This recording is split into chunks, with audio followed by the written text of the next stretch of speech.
Thank you very much. This is a press statement by the United Alternative Government on the fuel scandal in our country, Kenya. Patriotic Kenyans, today we wish to draw the attention of Kenyans to one of the greatest fuel scandals in the history of independent Kenya. We have deliberately taken time to look into the oil scandal that has hit Kenya in the hope that the government of President William Ruto would be kind to the people of Kenya and save them from further agony. Little was it forgotten to us that Kenyans are on the and the entire energy value chain is completely a criminal enterprise under William Ruto. We wish to state as follows.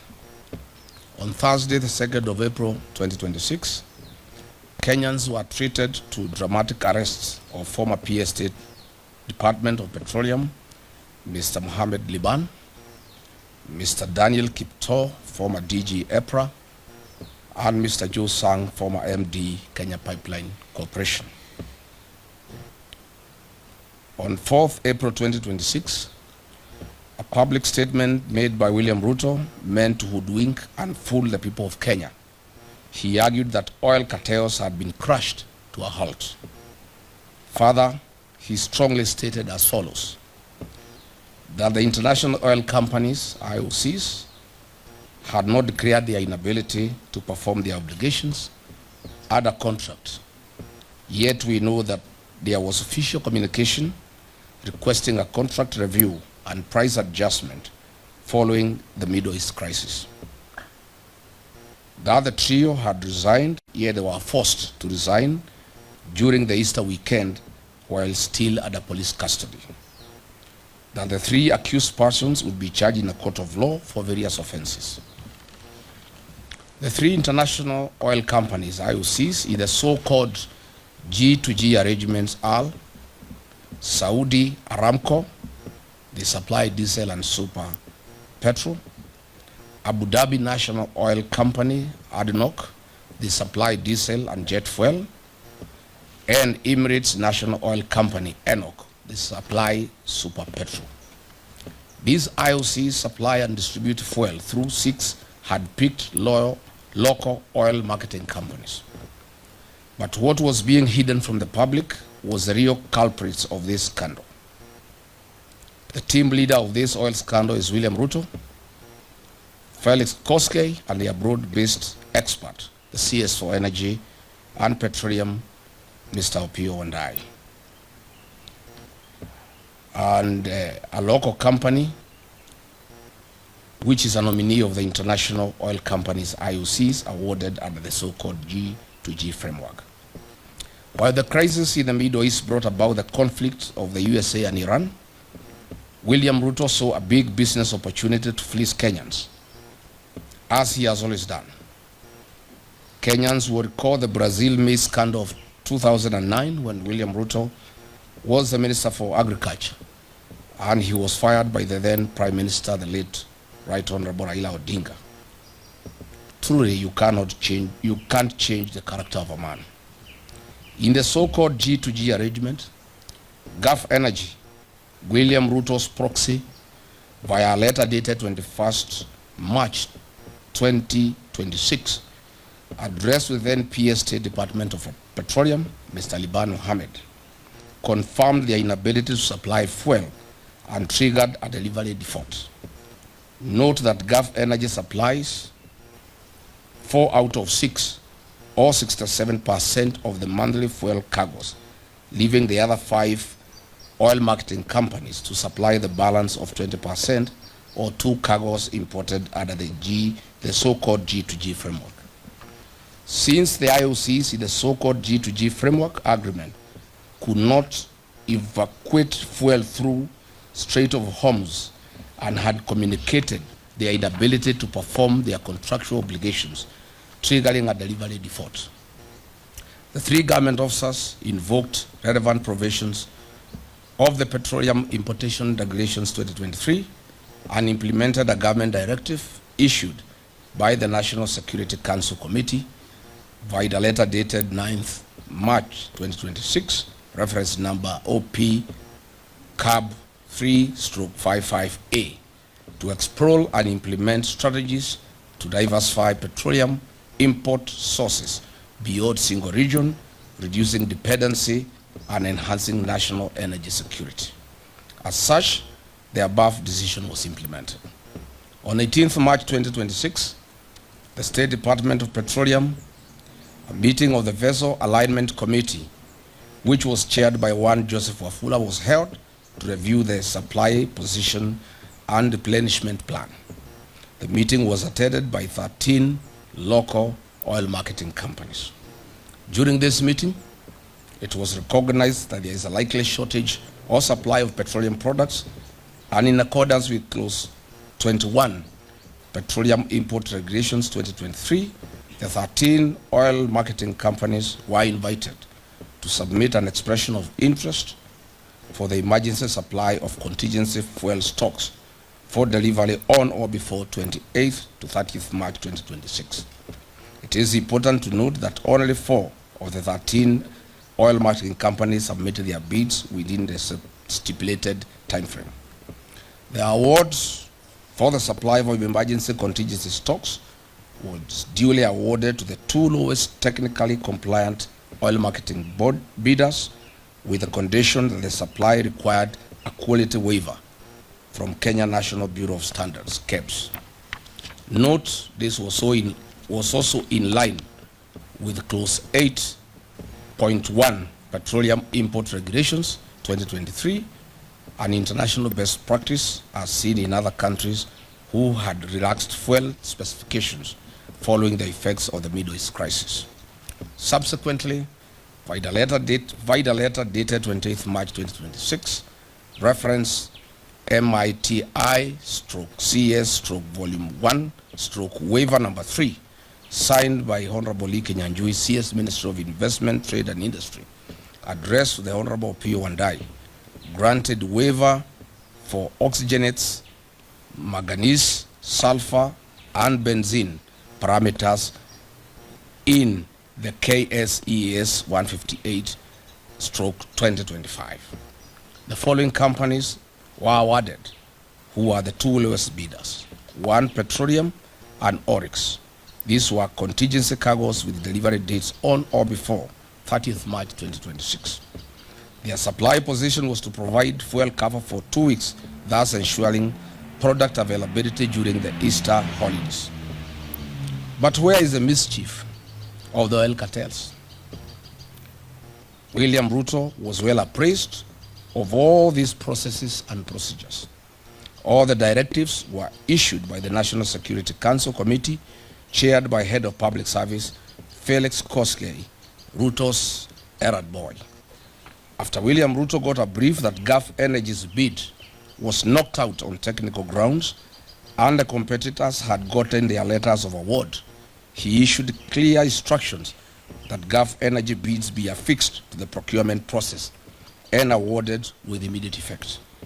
Gulf Energy submitted their bids 3 days later, on 23rd March 2026, after the awards had been executed. Their delivery was for the 8th to 15th April 2026, which was 10 days past the preferred date range of 28th March to 2nd April 2026. The bid of Gulf Energy was rejected by the Vessel Alignment Committee, State Department of Petroleum. This being William Ruto's proxy company that supplies 80% of monthly cargoes. He exercised political power. Characteristic of him, this is when the head started rolling. He knew that he had lost profit worth billions of shillings. Through a remarkable architecture, conman attitude, William Ruto orchestrated a terrible propaganda that the fuel supplied was substandard despite the comprehensive compliance due process followed by the gallant then government officers. To date, the 3 arrested Kenyans, PS Liban, DG EPRA and MD Kenya Pipeline Company, have had no charges preferred on them. Why? They had no case to answer as they followed and applied the law strictly. The real culprits in this scandal are William Ruto and his broad-based expert the Honorable Opiyo Wandayi. Concurrently and maliciously, on the night of 5th and 6th April 2026, as this drama was being executed, William Ruto dispatched a high-power delegation led by CS Wandayi, Acting CEO EPRA Engineer Joseph Okech, and other senior government officials together with Gulf Energy to renegotiate new pricing with the international oil companies whose nominated agent is Gulf Energy, a proxy of William Ruto. These prices were negotiated in Dubai, and if you recall, that is why Opiyo Wandayi was not available when he was summoned by Parliament, as he was negotiating these prices in Dubai to take into consideration the profit of William Ruto in the new price structure. Kenyans now have to pay for the greed and business of William Ruto, not only on the pump, but across all sectors of the economy. Yesterday night, they increased prices of super petroleum by Kenya shillings 28.69 and diesel by Kenya shillings 40.3 per litre, a historic high since Kenya's independence. You recall 2 weeks ago I announced the price increase of 40 because I had information from the team that was negotiating in Dubai on behalf of William Ruto and his people.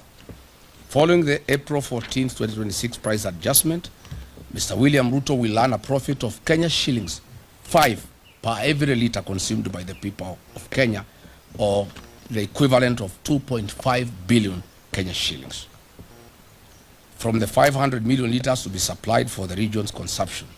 Since the inception of the so-called G2G agreement, Mr. William Ruto has earned a cool 30 billion shillings in profit from the supply of petroleum products to the region. During the COVID pandemic period and the onset of the Ukraine-Russian war, the then government of the day took measures to cushion the welfare of its citizens, whereas today the William Ruto regime has taken advantage of the Middle East crisis to load their profit on the local palm price to the detriment of Kenyan citizens. We have one question to ask William Ruto. The emergency contingency stocks were procured in accordance with the Petroleum Act 2019. They were done in accordance with the Petroleum Import Regulations 2023, the Open Tender Agreement Terms and Conditions 2023, and the Kenya Bureau of Standards waiver, and the Kenya National Security Council Committee resolutions issued on 9th March 2026. What crime have these three officers committed? Therefore, then, we demand as follows. Mr. William Ruto, leave being on top of the vehicles, as you have always done to lecture the people of Kenya. You must now make hard decisions for the future. Mr. William, this is the time Kenyans are demanding that you immediately stop living your dream and utopia and face reality and put Wanjiku first. Mr. William Ruto, you must immediately direct the Speaker of the National Assembly, your sycophant, to convene a special sitting of Parliament within 7 days to address the following urgent issues, failure to which the united government shall call for national mass action. 1, to cancel the so-called government-to-government petroleum framework, as it involves hard-picked oil marketing companies that represent the William Ruto interests. In any case, the commercial frameworks between William Ruto and private international companies. We want to explain that this is not government to government. This is government companies in the Middle East. In normal circumstances, if it was government to government, these Middle East companies would be working either with NOC or with the Kenya Pipeline Company, not private companies owned by William Ruto. So there is nothing like government to government deal. It is government to William Ruto, proxies and companies. We unequivocally demand for the immediate resignation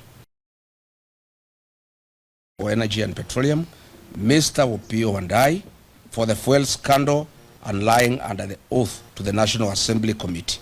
We also demand the resignation of Lee Kinyanjui for being complicit and being part of this scandal.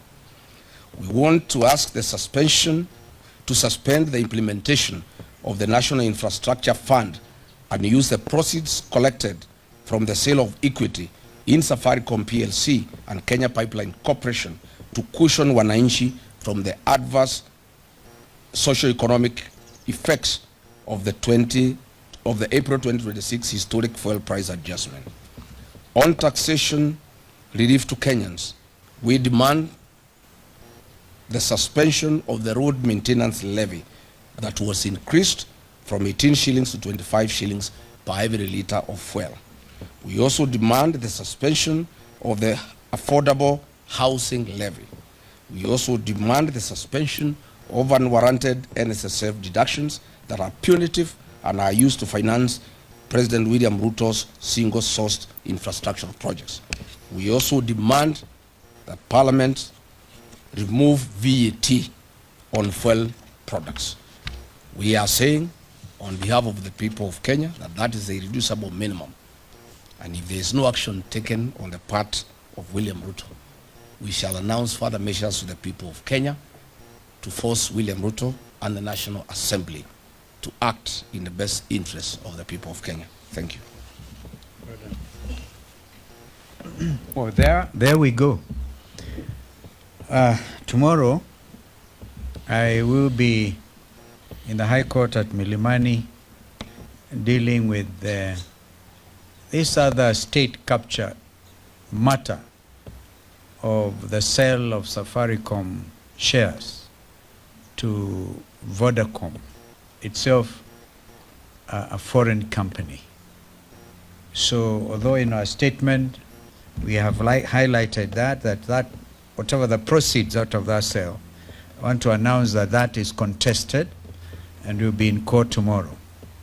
So we will now invite our brother JB Muturi to give some highlight, make some further comments, and after that we'll have brother Fred Matiang'i, and finally Eugene Wamalwa will make the final comments.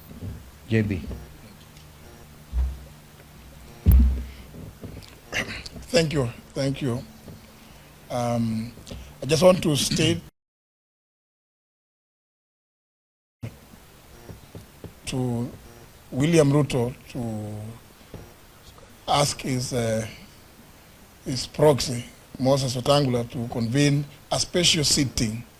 We are cognizant of the fact that the House is still sitting, but we are saying that this is the right time, if indeed William Ruto has any interest at all about the welfare of the people of Kenya, because we know the revenue and expenditure estimates, what we call the budget estimates, will be tabled before the House of Parliament not later than 30th of this month. And therefore, our call for a special sitting and for the removal of VAT and the suspension and or total exclusion of the extra 7 shillings charged on the fuel levy should be at this time and be considered during this special sitting because the ramifications of this historic and abnormal increase in the cost of fuel effected last night are enormous, and the implications will spread to all sectors of our national economy and affect the socio-economic fabric of this country. In conclusion, I just want to amplify the point raised in our statement that indeed, as Kenyans would recall, when William Ruto took over the reins of government in 2022, is when immediately after he had made several promises that we needed to address the issue of the many taxes in the fuel sector. And many Kenyans will recall that he never shied to criticize the former administration. He said he offered that there will be a review of the many. In fact, in his own words, he put those levies at 15. He said they're going to be reviewed. And therefore, every Kenyan felt that when he came up with the idea of a G2G arrangement, he was indeed going to address that issue of the mini taxes. The matter didn't come to me as Attorney General of the Republic, brought to me by the CS then, Davis Chirchir, the chairman of the Presidency Council of Economic Advisors, David D., and one of the other advisors, Mr. Hassan Mohamed. But I just raised one question. Yes, Saudi Aramco is owned by the Saudi government. It is therefore a government company. ADNOC is owned by the Abu Dhabi government. ENOC is owned by the Emirates. So indeed, it's just an acronym. So I raise the issue. If it's going to be a government to government, what is the government on the Kenyan side? And of course, the excuses were used that, there was a pressure on the Kenyan shilling because the oil marketing companies were demanding not less than 500 million shillings every month to import fuel into the country. And that now the arrangement was that Kenya was going to be given a 6 months window before paying for the fuel that will have been delivered.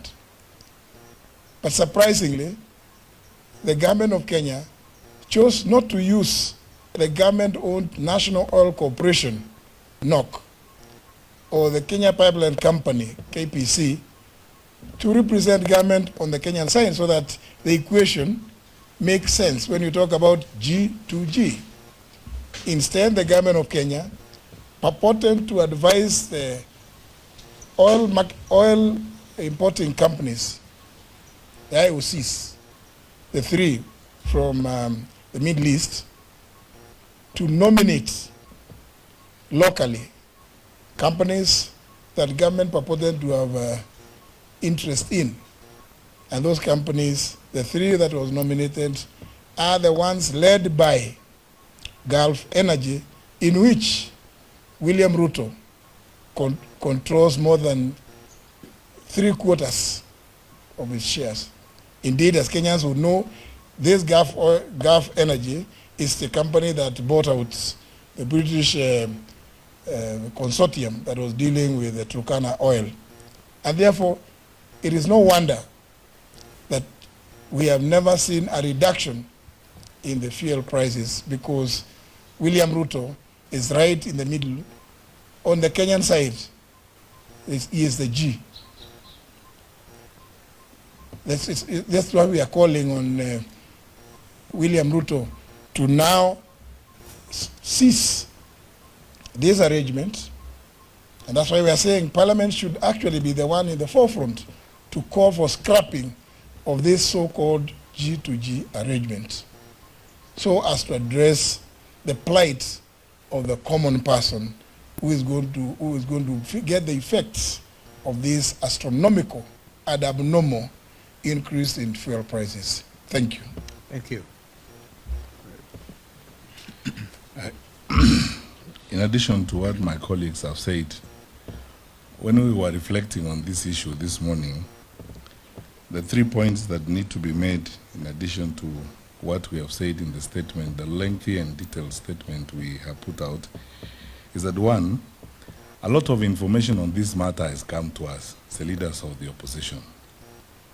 This is because there are so many Kenyans out there in the public and private sector who are not just alarmed, but generally deeply frustrated by the way this administration is managing our country.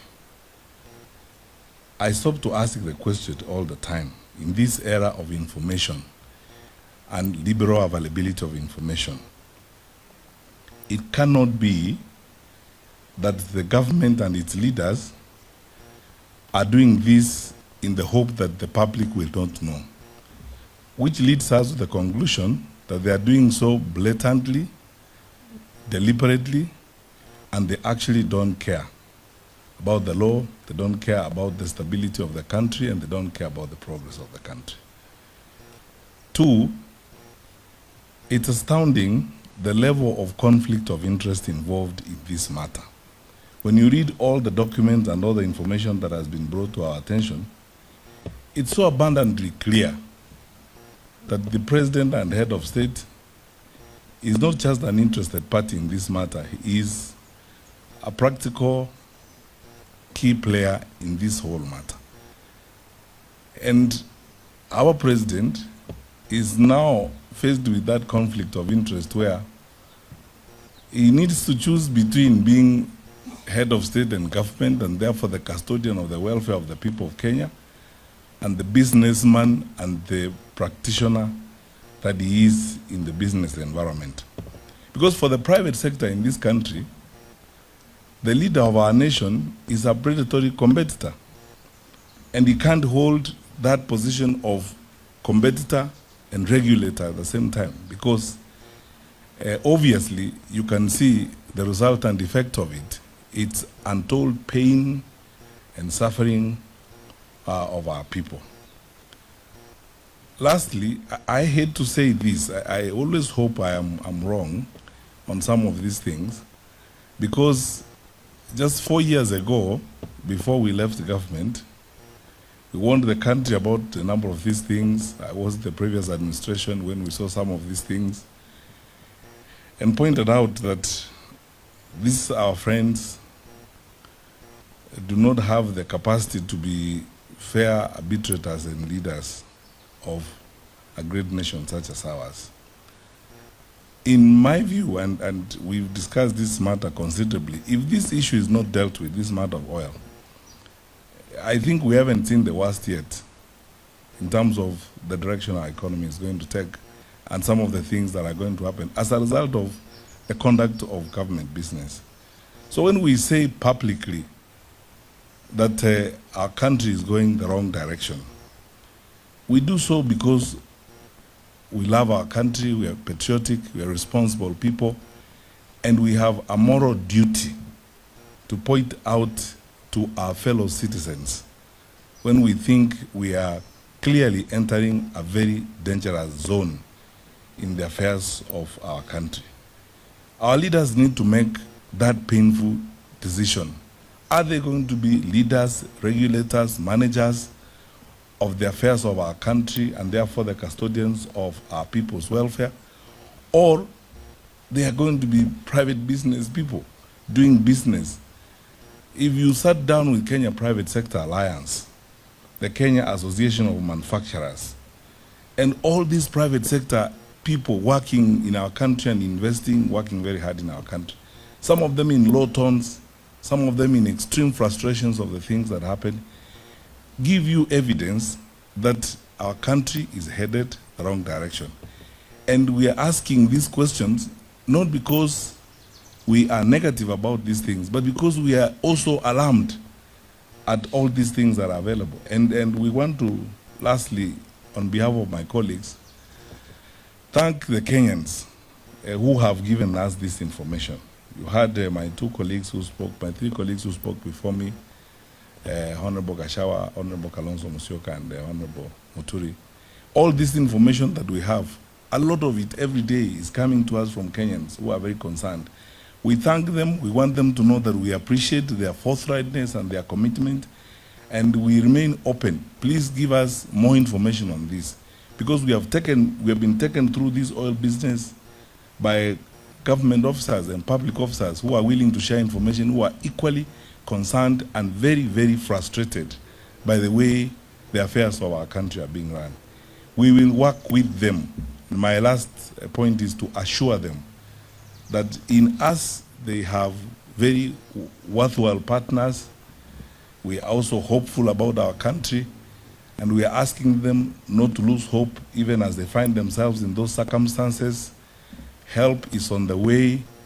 We are turning the corner soon. We will turn the leaf soon, and we will continue with the business of building a country because we believe our beloved country, Kenya, is better. We are better than this. Thank you. Well done.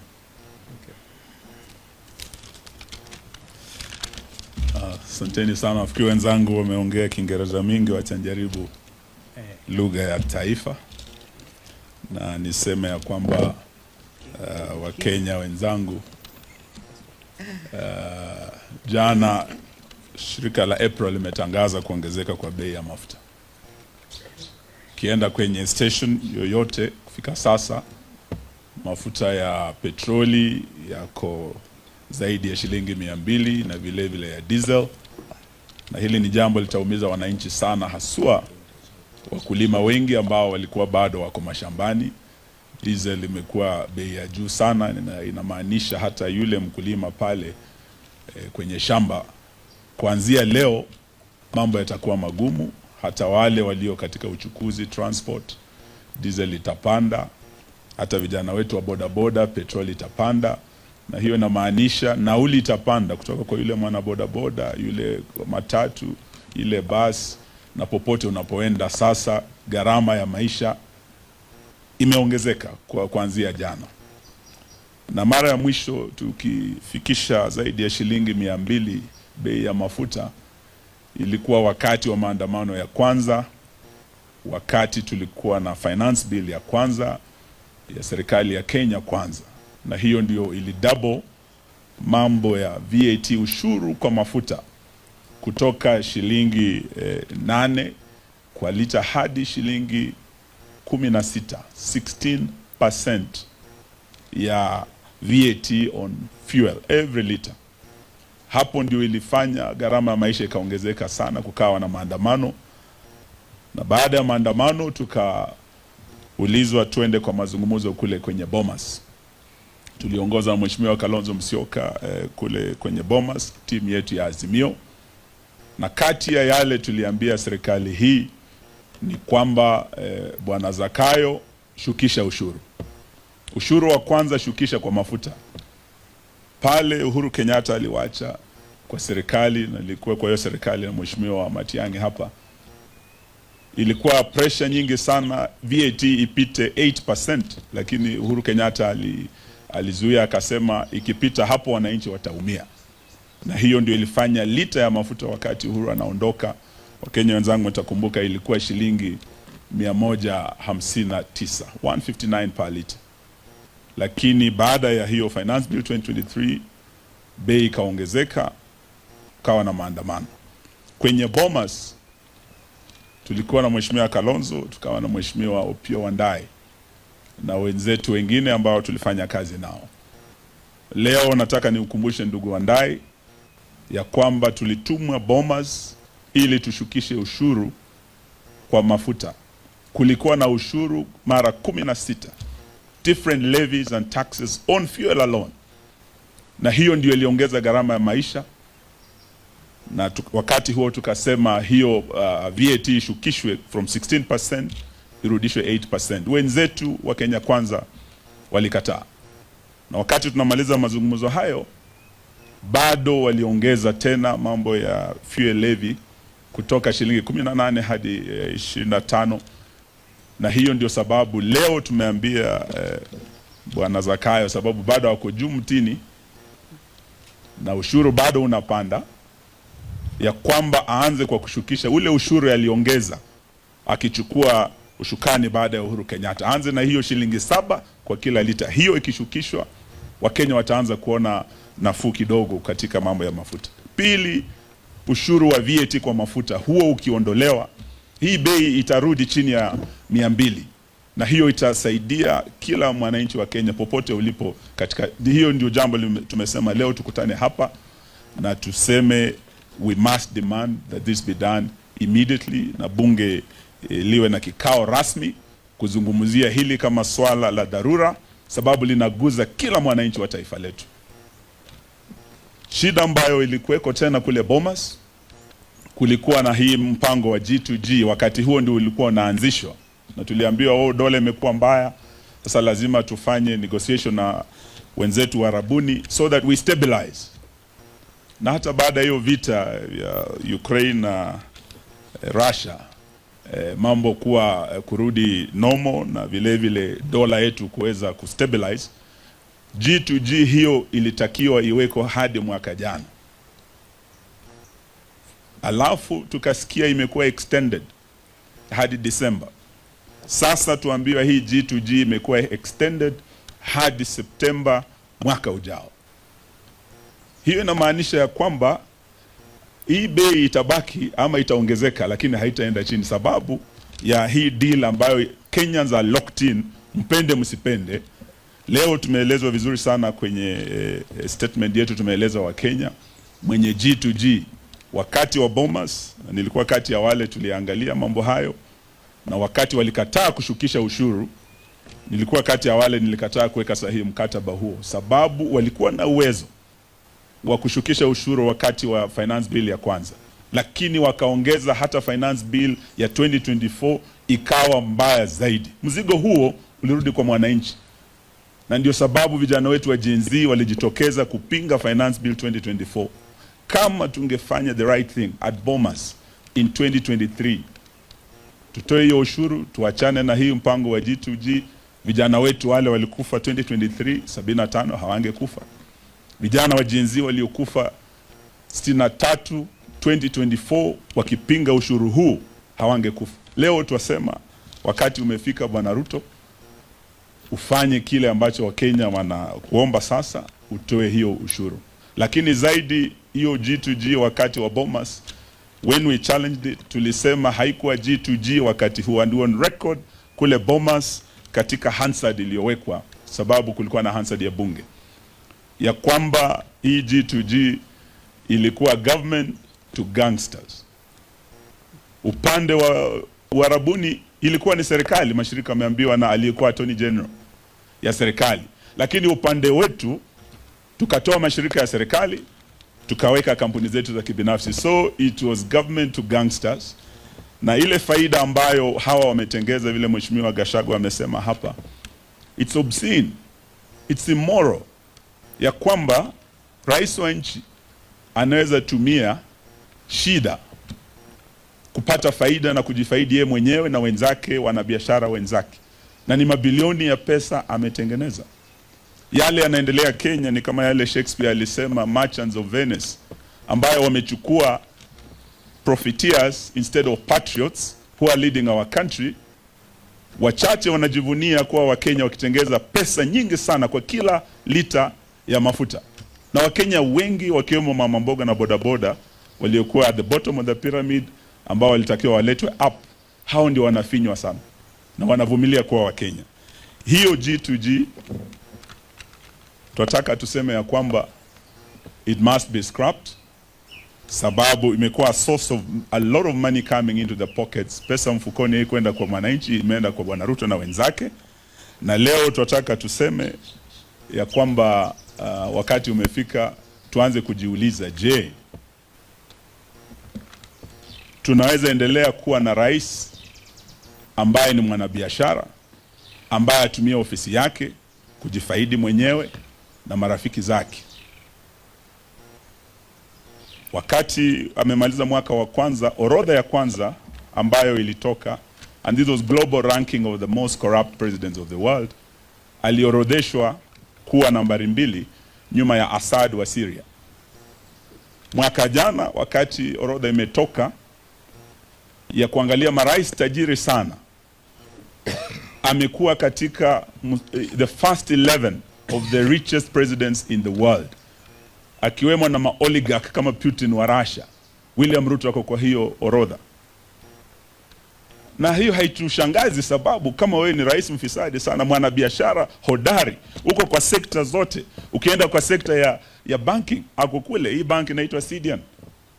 Ukienda upande wa mambo ya hoteli, hospitality, mahoteli ya Weston, hata kuna moja kule Masai Mara, the Carl Ritz Hotel, Ritz Carlton. Tumeelezwa katika mambo ya manufacturing, steel na rafiki yake Devki, chuma zote za affordable housing, simiti yote ako kwa manufacturing. Tukienda kwa sekta ya kawi sasa, ndio tunaguza G2G hii. Sio tu hiyo Gulf kampuni ile mnasikia Starbucks, he has interest there. Tukienda kwa mambo ya hospitali, kuna hospitali inaitwa Real, na tuliona rafiki yake pale Nairobi West Hospital, he has interest there. Kwa mambo ya SHA, ni biashara vikubwa sana anafanya kule kwenye SHA. Na katika sekta ya afya, katika sekta ya uchukuzi, starting na aviation, ndege zake sio tu helicopter ambazo anakodisha hata serikali, lakini hata ndege zake zenyewe zinakuwa hard na KQ.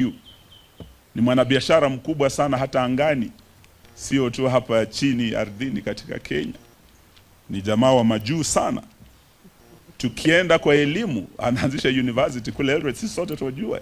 Is in direct competition na university ya Moi inaanguka, lakini yeye anaanzisha a world class university kule. Hata biashara ya matatu, he has not spared Kenyans. Ako kule, tunajua matatu zake. Hata ukiingia kwa mambo ya sukari, amechukua kampuni zote, Zoya, Sony, Muhoroni, Miwani, mashirika yote ya kiserikali, na ekari zaidi ya 1,100. Na marafiki zake wachache wa Hindi sasa wameshika sekta ya sukari mkononi mwao, na anaanzisha yake ya kibinafsi kule Kilgoris. Ukiuliza Wamasai wanatuonyesha hiyo factory inakuja ni ya Ruto, na kuna zingine ambazo anaendelea kufanya. Na tunajua ya kwamba hata kwenye mining tunamuona kule Murima Hills, tunamuona kule West Pokot kwa simiti, hata dhahabu kule Kakamega na kwingineko. Sasa tunauliza kama Wakenya, jamani, itakuwa vipi tuwe na rais ambaye ni mwanabiashara? Kule Venice kulikuwa na mabepari wa Venice, merchants of Venice, but now we have merchants of Kenya led by none other than William Ruto. In fact, for me, I will tell my colleagues, we should not just be asking the PS to resign over this scandal as small fish. We should not just be asking Opiyo Wandayi, we should be asking William Ruto himself. You are conflicted, Mr. President. You are a merchant, you are a profiteer, you are not a patriot. And this goes on even in the region beyond our country. Your gold in the DRC and diamonds, the blood gold with Sudan, with the RSF. How much is enough for you, Mr. President? Thank you. Hey, sasa mmeasikia na waelewa kwa sababu gani nikasema jameni tutulize boli kwa maswali. Hata umesahau ndugu Eugene kwa upande wa media vile vile. Wenyewe, you haven't been spared. Kwa hivyo mfanyabiashara huyu sugu huyu, uongozi afanani nao. Kwa hivyo swala hilo ni la Wakenya na sisi zote. So we want to say this is very painful, extremely painful. By his own admission, William Ruto has said he's a businessman. When he was saying sijui ng'ombe ya Eugene inakufa inakupe, akasema kuna ng'ombe safi sana kwa upande wa kilimo. Ni vizuri kuwa champion na hiyo, lakini uongozi wa nchi nao unahitaji patriotism. So we are at a crossroads, and we'll do the best we can together. The Kenyan population, we're not going to leave you alone. We will put your best interests ahead of us. Kwa hivyo, let's keep hope alive. Asanteni sana. Thank you. Okay.